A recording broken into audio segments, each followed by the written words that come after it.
हाय नमस्कार, आशूस कुकिंगमध्ये आज आपण बघणार आहोत व्हेजिटेबल पुलाव। त्यासाठी सगळ्यात आधी मी सोयाबीन आणि फ्लावर गरम पाण्यामध्ये टाकून ठेवलेले आहेत। इथे मी 1.5 ग्लास बासमती तांदूळ यूज करत आहे।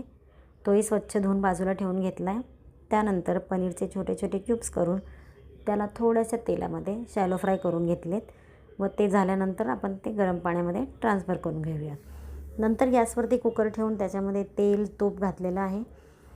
त्यामध्ये आपल्याला काही खडे गरम मसाले टाकायचे आहेत। लवंग, दालचिनी, बे लीफ, इलायची तसंच जिरे पण टाकायचे आहेत। एक 15 काजूचे तुकडे आपण ॲड करत आहोत।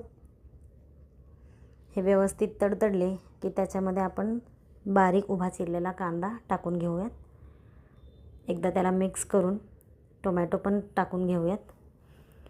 त्यानंतर स्वच्छ धुतलेली आणि चिरून ठेवलेली पुदिना आणि कोथिंबीर ॲड करूयात। एक मोठा चमचा अद्रक लसूण पेस्ट, एक छोटा चमचा हळद टाकून व्यवस्थित मिक्स करून घेऊयात।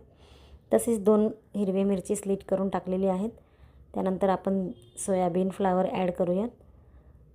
त्यामध्ये मी 3 मोठे चमचे बिर्याणी मसाला टाकत आहे।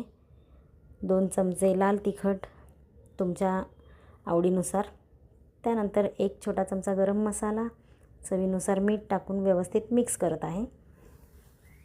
त्यानंतर आपल्याला गॅस बंद करून एक अर्धी वाटी दही फेटून त्याच्यामध्ये टाकायचं आहे। ते व्यवस्थित मिक्स करायचं आहे। त्यानंतर आपण पुन्हा गॅस ऑन करू। यामध्ये धुवून स्वच्छ नितळून ठेवलेले तांदूळ आपण ॲड करूयात। त्याला हलक्या हाताने मिक्स करून घ्यायचे आहे। त्यानंतर त्याच्यामध्ये आपण गरम पाणी टाकूयात।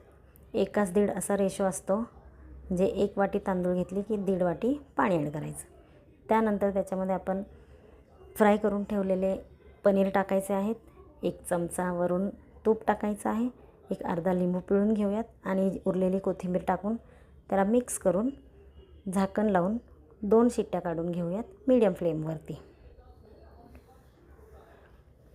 त्यानंतर गॅस बंद करून पूर्णपणे वाफ निघून गेल्यानंतर आपण कुकर ओपन करूयात।